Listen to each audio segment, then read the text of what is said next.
В июне нами был объявлен конкурс детского рисунка для детей, участников детского клуба «Ассорти», работающего при библиотеке местечка Новый. Руководителем и организатором этого клуба является Бехтерева Светлана Николаевна.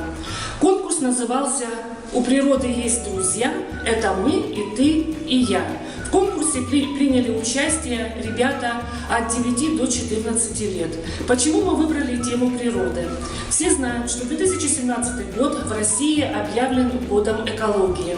Конкурс направлен на воспитание у подрастающего поколения бережного отношения к природе родного края.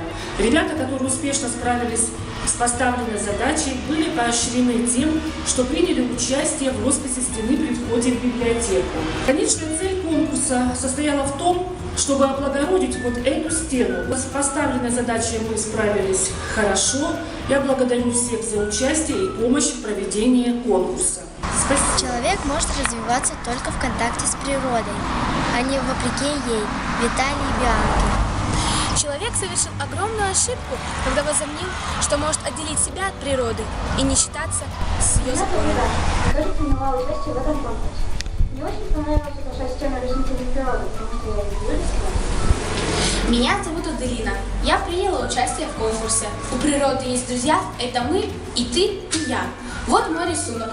На нем я изобразила природу. Рисовать мне нравится. Я начала рисовать с 2 лет. Мне все понравилось.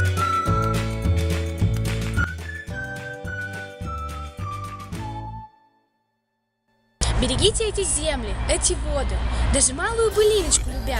Берегите всех зверей внутри природы, убивайте лишь зверей внутри себя. Евгений Александрович Евтушенко. Природа так обо всем позаботила, что повсюду ты находишь, чему учиться. Леонардо Случайно да Винчи. утром вспыхивают розы цветниками на ладони листвы. Так глядит на нас природа, будто просит нашей помощи, защиты и любви. Евгений Александрович. Слишком раз кисточку не нажимай. Не надо слишком нажимать. У тебя сейчас потечет коричневая краска. Просто вот взяла и вот смотри. Просто раз. Там, где купаться любил, тихая моя родина, я ничего не забыл. Новый забор перед школой, тот же зеленый простор, словно ворона веселая, сяду опять на забор. Школа моя деревянная, время придет уезжать, речка за мной туманная, будет бежать и бежать.